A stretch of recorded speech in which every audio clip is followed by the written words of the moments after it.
네, 오늘 주시는 말씀 함께 찾도록 하겠습니다. 열왕기상 3장 4절에서 15절까지 말씀입니다.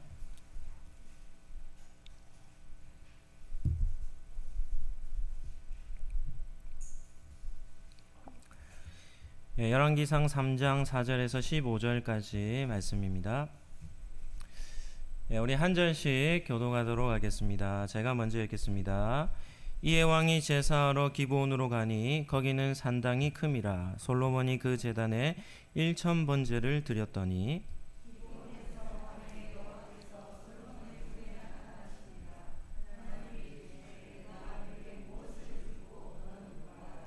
솔로몬이 이르되 주의 종 내 아버지 다윗이 성실과 공의와 정직한 마음으로 주와 함께 주 앞에서 행함으로 주께서 그에게 큰 은혜를 베푸셨고 주께서 또 그를 위하여 이 큰 은혜를 항상 주사 오늘과 같이 그의 자리에 앉을 아들을 그에게 주셨나이다.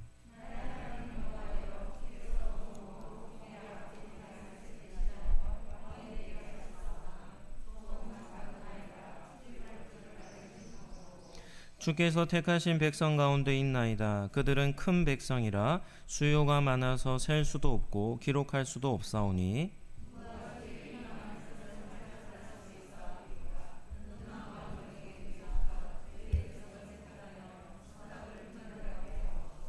솔로몬이 이것을 구하매 그 말씀이 주의 마음에 든지라.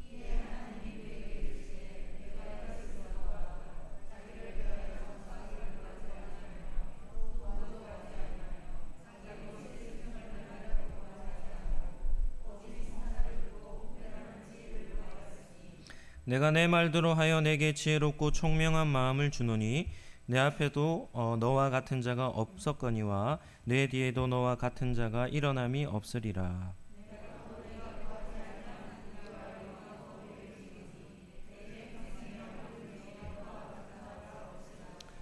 내가 만일 내 아버지 다윗이 행함같이 내 길로 행하며 내 법도와 명령을 지키면 내가 또 내 날을 길게 하리라. 같이 읽겠습니다. 솔로몬이 깨어보니 꿈이더라. 이에 예루살렘에 이르러 여호와의 언약궤 앞에 서서 번제와 감사의 제물을 드리고 모든 신하들을 위하여 잔치하였더라. 아멘. 오늘은 푸르른 계절 봄 6번째 시간 푸르른 솔로몬이라는 제목으로 말씀을 잠시 나누도록 하겠습니다. 한번 따라 하겠습니다. 봄의 푸르름은 기도자가 누립니다. 오늘도 이제 예배 자리에 참석하신 여러분을 예수님 이름으로 축복합니다. 우리 성장기에 있는 성장을 원하는 성도들 어떤 푸르름을 누려야 하는가라는 이런 주제로 말씀을 살펴보고 있는데요. 오늘은 6번째 시간 푸르른 솔로몬이라는 제목으로 말씀을 잠시 나누도록 하겠습니다. 우리 성도님들은 솔로몬을 어떤 인물로 이해하고 있습니까? 솔로몬은 다양한 수식어구가 있습니다. 그럼에도 어떤 평가가 있냐면 수수께끼 같은 인물이다, 이렇게 솔로몬을 평가합니다. 이유는 무엇인가 하면 솔로몬의 너무 다른 두 모습이 솔로몬에게는 계속 보여지기 때문입니다. 솔로몬은 지혜에 있어서 가장 지혜로운 왕이었죠. 그럼에도 그의 삶에는 가장 어리석은 삶의 모습이 보여집니다. 솔로몬은 하나님의 집인 성전을 건축한 그런 아주 위대한 업적을 남긴 왕이죠. 그럼에도 솔로몬은 하나님의 집인 성전만 건축한 것이 아니라 하나님께서 가장 싫어하시는 이방 나라의 우상의 신전들도 많이 건축했던 왕입니다. 그러니까 하나님이 기뻐하시는 삶도 살았고 하나님께서 가장 싫어하는 삶의 모습 또한 그에게서 볼 수 있는 것입니다. 그래서 극단적인 두 모습이죠. 그런데 이러한 모습이 솔로몬 왕에게서 보여집니다. 그러나 오늘 우리가 포커스를 맞출 부분은 무엇인가 하면 솔로몬 왕이 되었을 초기의 모습을 살펴보고자 합니다. 초기의 모습은 믿음의 아주 모범적인 그런 모습을 가지고 있었기 때문이고 그런 봄의 푸르름을 솔로몬이 우리에게 보여주기 때문입니다. 우리 첫 번째 살펴볼 주제는 솔로몬의 1,000번제입니다. 솔로몬의 삶에 있어서 아마도 가장 많은 사람들이 기억하는 모습 중에 하나가 일천번제가 아닐까 이렇게 생각이 됩니다. 오늘 4절에 보시면 이에 왕이 제사하러 기브온으로 가니 거기는 산당이 큼이라 솔로몬이 그 제단에 1000번제를 드렸다라고 이렇게 나오죠. 솔로몬은 기브온에서 1000번제를 하나님께 드렸습니다. 첫 번째 살펴볼 주제는 기브온에서 드린 제사라는 주제입니다. 이런 질문을 한번 던져보죠. 솔로몬은 왜 기브온 산당에서 이렇게 큰 1000번의 제사를 1000번제를 하나님께 드렸겠습니까? 이 질문에는 여러 가지 오해의 소지들이 있습니다. 그래서 좀 자세한 이해가 우리에게 필요합니다. 간단하게 대답을 한다면 성경 본문에도 기브온이라는 곳은 장소가 넓은 곳이니까 솔로몬이 거대한 제사죠. 1000번제를 드리기에는 적합한 장소였다. 이렇게 이해하는 것이 그냥 간단한 대답입니다. 그러나 이 정도는 큐티 수준 정도밖에는 되지 않습니다. 우리 상록교회 성도들은 성경을 더 자세하게 아는 그런 성도들인 줄로 아멘 준비하시고 믿습니다. 아멘입니까? 그래서 왜 솔로몬이 기브온 산당에서 1000번제를 드렸는가? 누군가가 물어보면 정확하게 오늘 설교를 통해 아시고 대답해 주시면 참 감사하겠습니다. 기브온 산당에 대한 이해는 솔로몬의 아버지 다윗의 시대로 거슬러 올라가야 합니다. 다윗은 왕이 된 이후에, 그러니까 유다 왕이 아니라 이스라엘 전체 왕이 된 이후에 가장 먼저 행했던 일이 있습니다. 그것이 무엇인가 하면 여호와의 법궤를 어떻게 한 겁니까? 자신의 성인 예루살렘 성으로 모셔 드린 것입니다. 여기에서 우리는 다윗이 어떤 인물인지를 알 수 있죠. 다윗은 어떤 인물입니까? 그의 삶의 중심, 그의 관심은 오로지 하나님의 법궤에 있었습니다. 법궤는 어떤 의미가 있죠? 하나님께서 임재해 계신다는 임재의 상징이기도 하지만 실질적으로 하나님이 임재하셨던 그 곳이 바로 이 법궤이죠. 그래서 다윗은 왕이 된 이후에 가장 먼저 치렀던 그 사역이 무엇인가 하면 여호와의 법궤를 자신의 성으로 모셔온 것입니다. 이러한 다윗의 중심은 그 시대하고는 전혀 다른 모습이라는 것을 기억해야 합니다. 왜냐하면 대제사장 엘리 시대로부터 다윗이 살았던 이 시대는 긴 역사, 한 100년의 역사를 가지고 있는데 그런 100년의 역사 속에 어떤 지도자들도 여호와의 법궤에 관심이 없었습니다. 엘리 대제사장 엘리 시대에 블레셋과 전쟁을 치릅니다. 블레셋이 쳐들어오죠. 그래서 1차 전쟁을 치렀는데 이스라엘 백성이 4,000명이라고 하는 많은 군사들이 잃고 전쟁에 패합니다. 그랬더니 이스라엘 장로들이 모여서 이 블레셋과의 전쟁에서 어떻게 이길 수 있을까를 회의하다가 그들이 내린 결정이 무엇인가 하면 실로에 있는 여호와의 법궤를 가지고 와서 전쟁을 하자. 다시 말하면 법궤의 힘을 입어서 블레셋과 전쟁하자는 겁니다. 결과가 어떻게 했겠습니까? 2차전은 더 처참했습니다. 1차전은 4,000명의 군사들이 잃었는데 법궤와 함께 전쟁을 치룬 2차전에서는 3만 명이라는 군사들이 잃고 대패하게 되는 것이죠. 그리고 그와 더불어 법궤를 블레셋 손에 빼앗겨 버립니다. 여기서 중요한 것은 무엇인가 하면 엘리 제사장 시대에 실로라고 하는 여호와의 성막이 세워져 있었던 그곳에는 어떤 일이 났냐면 지성소에 법궤가 사라져 버린 겁니다. 그러니까 법궤가 없는 상태에서 이스라엘의 역사가 계속 지속이 되었던 것이죠. 지성소에 법궤가 없는 성막이라고 한다면 얼마나 큰 충격입니까? 하나님의 집에 하나님이 계시지 않는 겁니다. 주인이 없는 집의 모습을 가지고 그 이스라엘 역사가 계속 지속되었다는 것이죠. 여호와의 법궤는 기란 여아림의 아비나답의 집에서 100년 정도 머무르게 됩니다. 시대가 어떠냐면 엘리 시대를 지나고 사무엘 시대를 지나고 사울 시대를 지나고 다윗 시대에 이르러서 다윗이 무엇을 찾습니까? 여호와의 법궤를 그제서야 찾는 겁니다.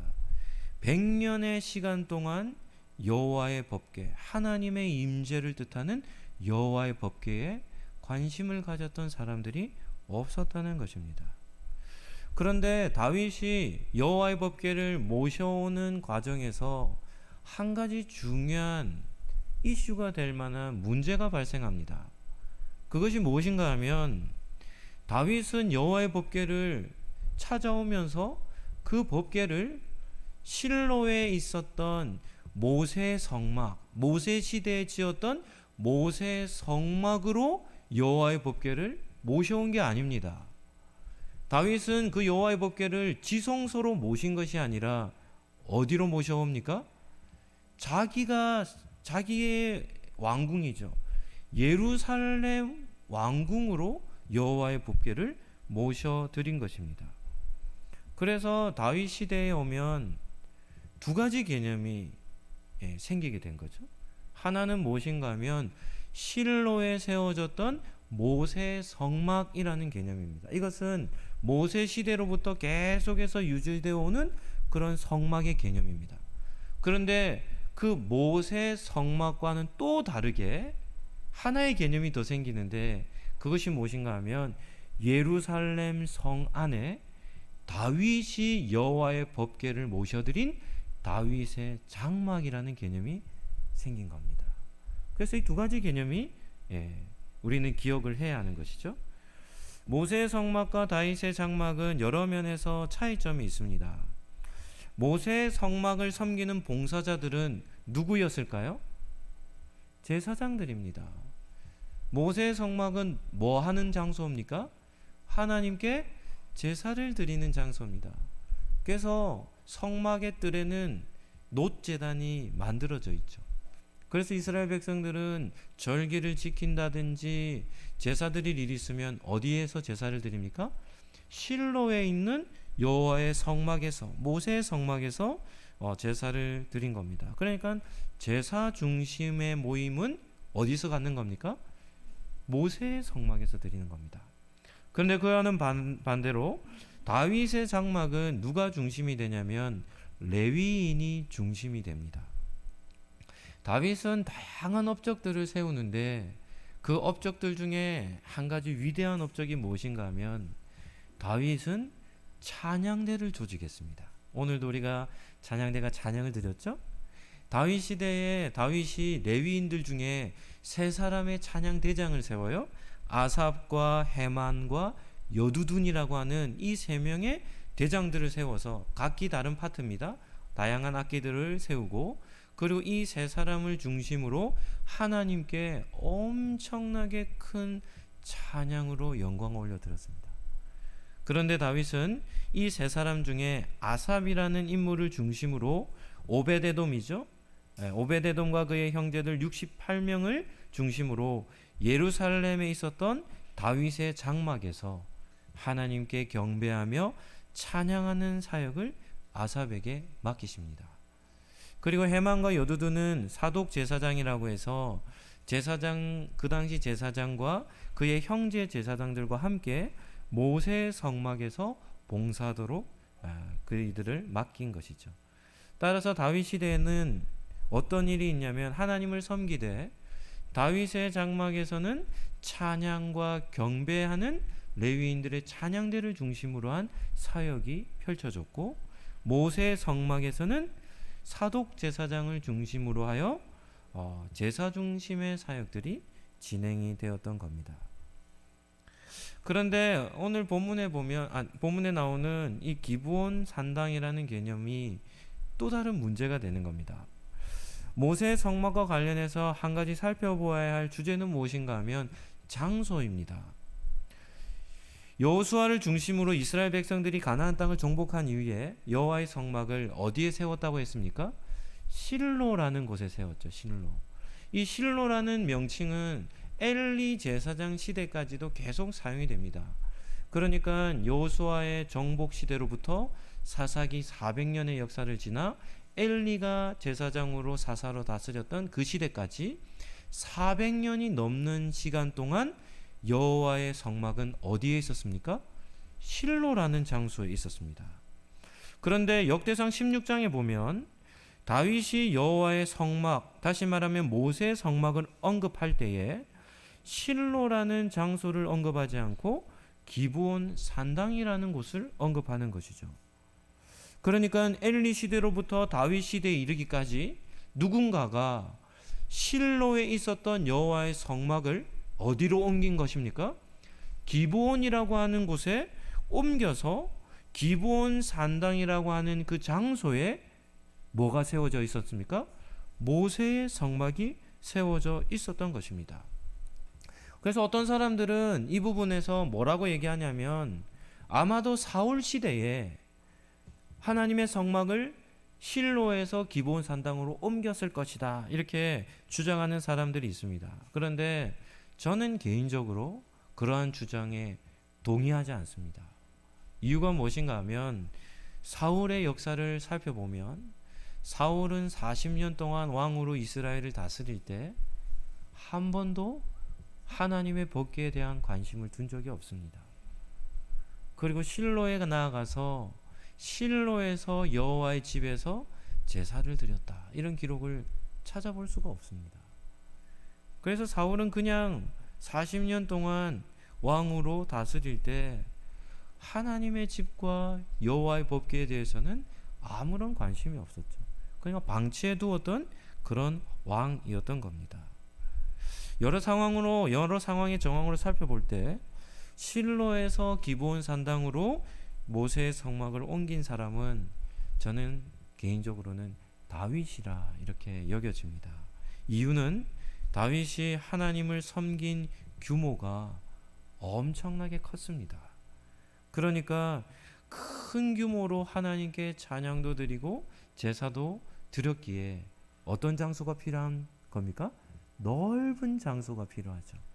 그래서 아마가 다윗이 실로에 있었던 여호와의 이 성막을, 모세의 성막을 넓은 땅에 있었던 기브온 산당으로 옮겨서 다윗 시대로부터 여호와께 제사를 드리는 사람들은 어디에서 제사를 드립니까? 기브온으로 찾아가서 제사를 드렸다라고 이렇게 이해하시면 되겠습니다. 그러면 이런 질문을 한번 해보죠. 솔로몬은 왕이 된 후에 하나님께 1000번제입니다. 1000번제. 엄청난 제사죠. 그럼 1000번제를 드리기로 작정을 하고 왜 기브온 산당으로 갔을까요? 네. 우리 상록교회가 아닌 성도들은 뭐 이렇게 얘기할 수도 있습니까? 얘기할 수 있습니다. 기브온 산당이 커서요. 네. 그것은 100점 만점에 한 50점 정도 되는 대답입니다. 우리 성도님들, 상록교회 성도님들은 어떻게 대답해야 되겠습니까? 왜 기브온 산당에 가서 솔로몬이 1000번제를 드렸습니까? 그곳에는 뭐가 있었기 때문입니까? 법궤가 아니고 여호와의 성막, 모세의 성막이 그곳에 세워져 있었기 때문이죠. 어떤 사람들은 기브온 산당에서 솔로몬이 1000번제를 드렸다고 하면 왜 하나님께 제사를 드리는데 이방 우상을 섬기는 그런 산당에서 제사를 드렸는가, 이렇게 오해하는 사람들이 있는데요, 그것은 말 그대로 오해입니다. 솔로몬이 하나님께 제사를 드릴 때 이방 우상을 섬기는 그런 산당에서 제사를 드린 것이 아니라 여호와의 성막이 세워져 있는 곳에서 제사를 드린 것이죠. 그러니까 가장 적합한 제사를 솔로몬이 드렸다는 사실을 우리는 기억해야 합니다. 솔로몬의 1000번제에 대해서 살펴볼 두 번째 주제는 무엇인가 하면, 그러면 솔로몬은 왜 1000번제를 드렸을까 하는 것입니다. 여러분들은 이런 고민을 가져본 적이 없습니까? 솔로몬이 숫자적으로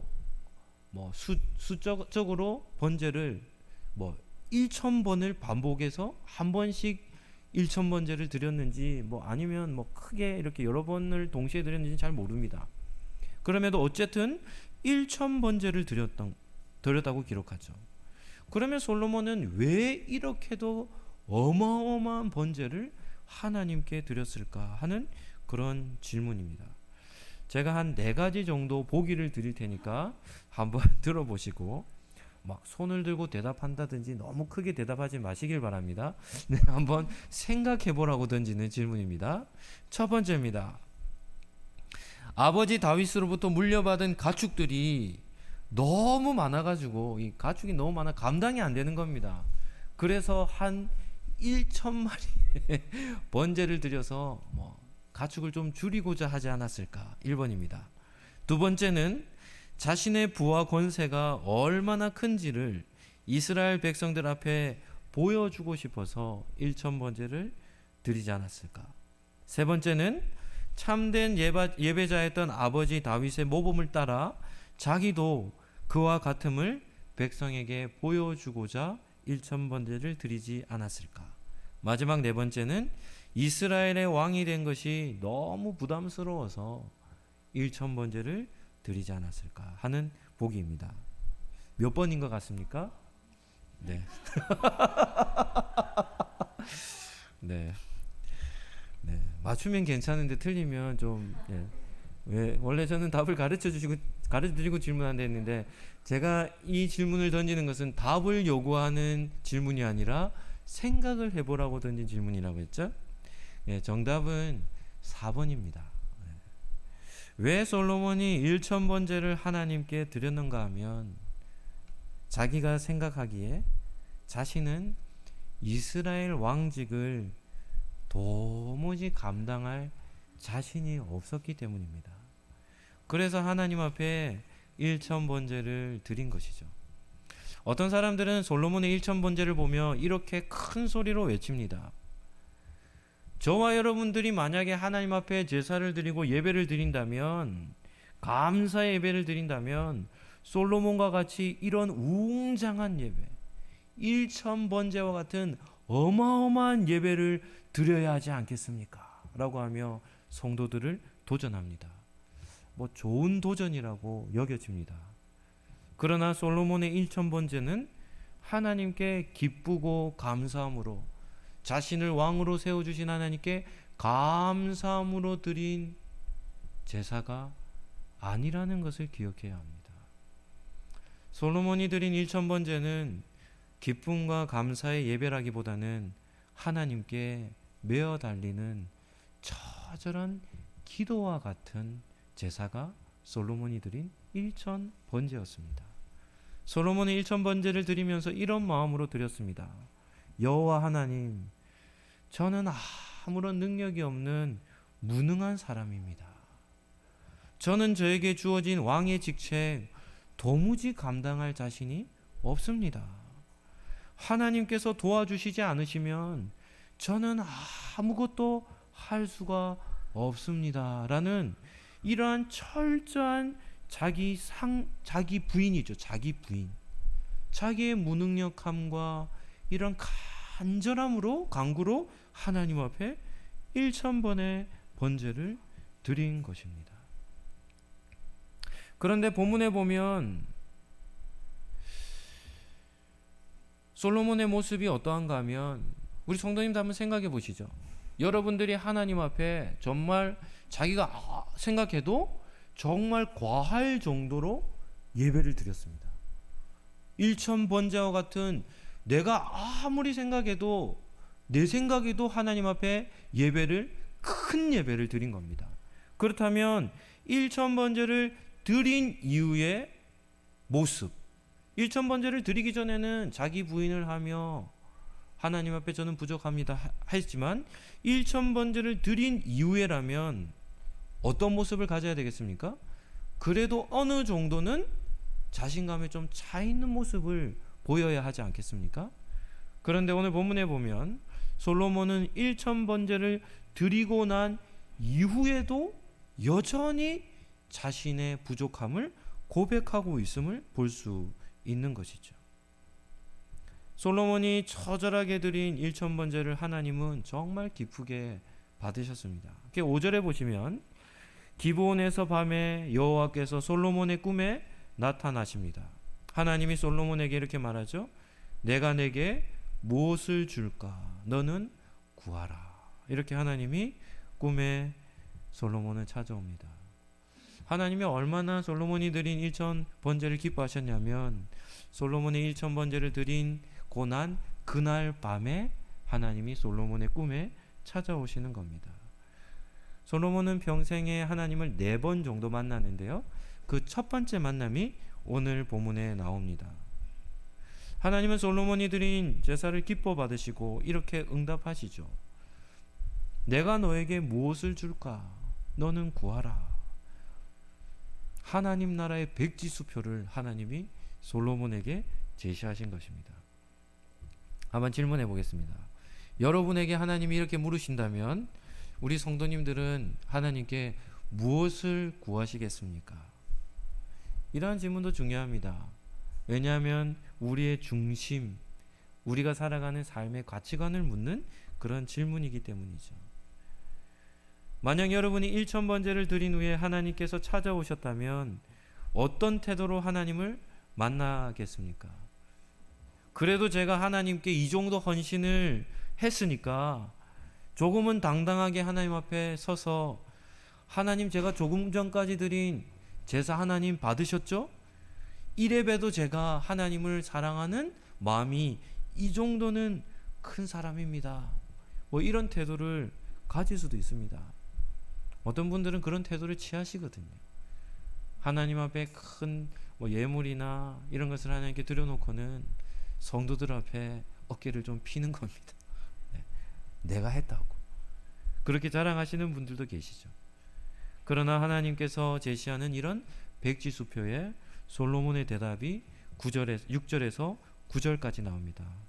아주 중요한 본문이니까 한번 잘 보시길 바랍니다. 제가 한번 읽어드리도록 하겠습니다. 솔로몬이 하나님 앞에 대답합니다. 주의 종 내 아버지 다윗이 성실과 공의와 정직한 마음으로 주와 함께 주 앞에서 행함으로 주께서 그에게 큰 은혜를 베푸셨고 주께서도 그를 위하여 이 큰 은혜를 항상 주사 오늘과 같이 그의 자리에 앉을 아들을 그에게 주셨습니다. 나의 하나님 여호와여, 주께서 종으로 종의 아버지 다윗을 대신하여 왕이 되게 하셨사오나 종은 작은 아이라 출입할 줄을 알지 못하고 주께서 택하신 백성 가운데 있습니다. 그들은 큰 백성이라 수요가 많아서 셀 수도 없고 기록할 수도 없사오니 누가 주의 이 많은 백성을 재판할 수 있습니까?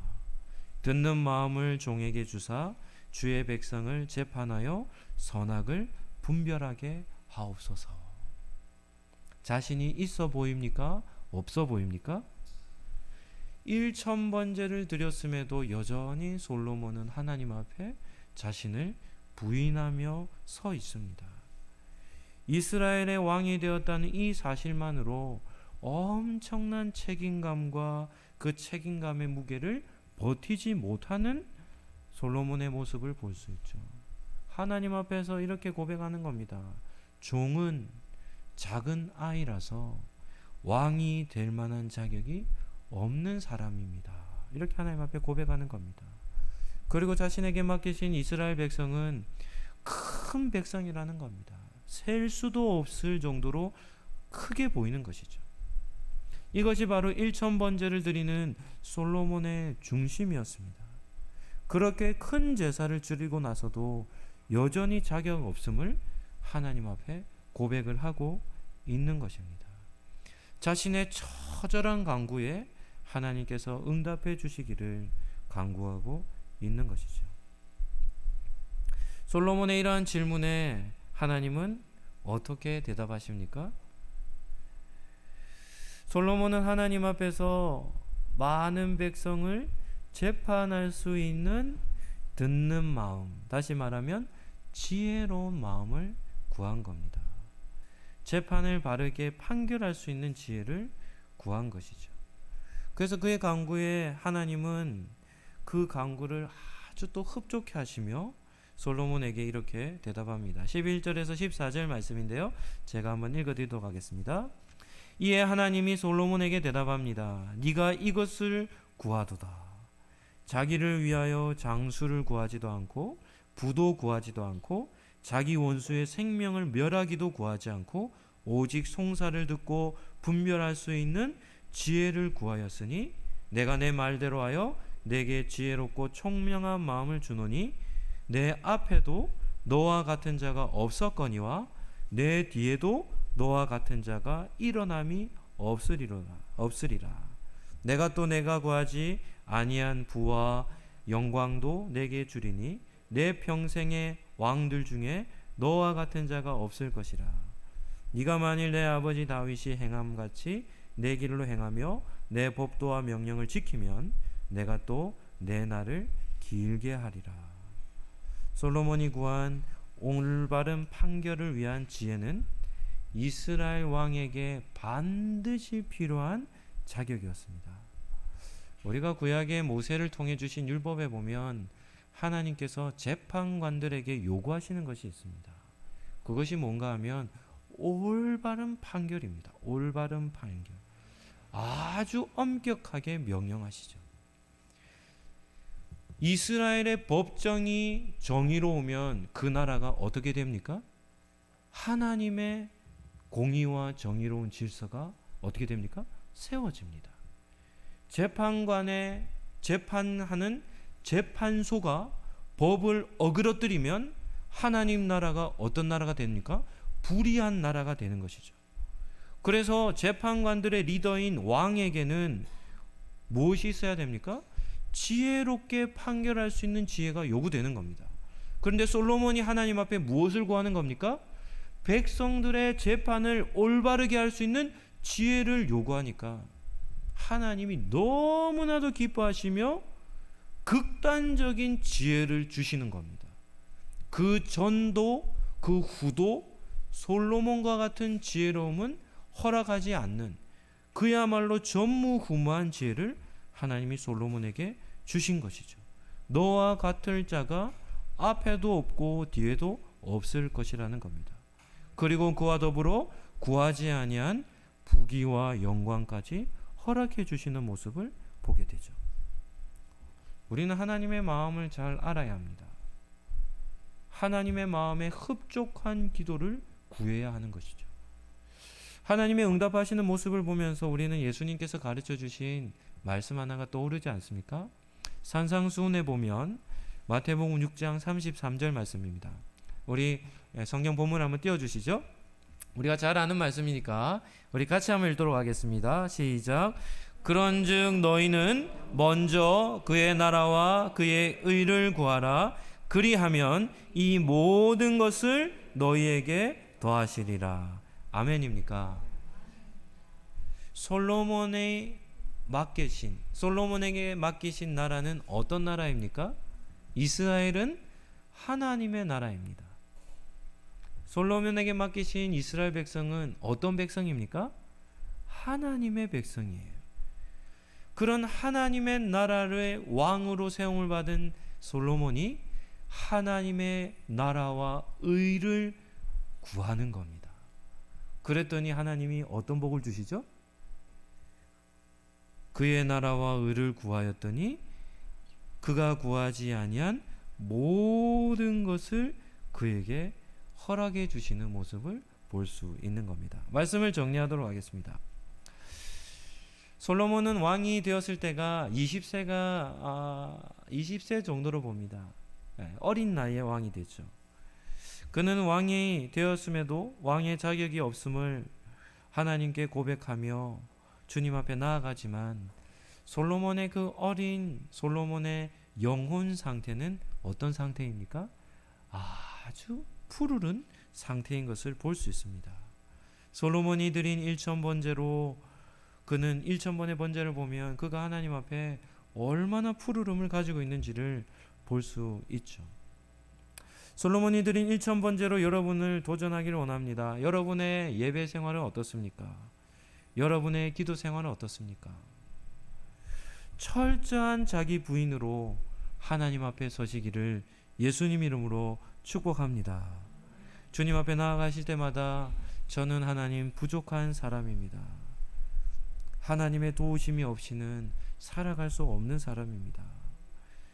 저에게 맡겨진 사명과 사역과 직분과 직책, 하나님이 도와주셔야만 합니다 라고 하며 그러한 간절한 모습으로 주님 앞에 서시기를 예수님 이름으로 축복합니다. 두 번째는 나의 유익보다 하나님 나라를 먼저 구하시길 축복합니다. 하나님께서 허락해 주신 직분과 사명을 감당할 수 있는 듣는 마음, 지혜로운 마음을 달라고 우리는 구해야 합니다. 주변의 교회들을 둘러보면 직분으로 인해서 그 직분을 남용하는 그런 사례들이 우리 주변에 너무나도 많이 들려옵니다. 직분은 교회를 잘 섬기고자 하나님이 주시는 그런 봉사자로 세우시는 일이죠. 그것이 특별한 권력이나 이런 의미가 아닙니다. 그런데 부여되어진 직분으로 인해서 교회에 덕을 세우지 않는 그런 좋지 못한 얘기들이 주변의 교회들을 통해 많이 듣게 되는 겁니다. 우리는 직분을 받고 직분이 아니더라도 교회의 중요한 봉사의 직책들을 받게 되죠. 그러나 그렇다면 그것을 우리는 잘 선용하여서 교회를 든든히 세워나가기를 힘써야 하는 겁니다.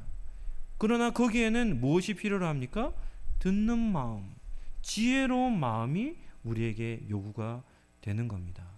오늘 예배를 드리시는 우리 상록교회 성도님들, 오늘 솔로몬이 하나님 앞에 서서 주님 앞에 드리며 예배를 드리며 주님 앞에 기도한 그 모습을 기억하셔서 여러분들도 하나님 앞에 모든 사명을 감당하실 때 겸손함으로 그리고 지혜를 구하셔서 그 지혜로움으로 하나님 앞에 나아가시고 또 그것을 구하셔서 그 하나님의 나라를 구하는 그 기도 제목에 그 구하지 아니한 것까지도 받는 그런 은혜를 누리시기를 예수님 이름으로 축복합니다.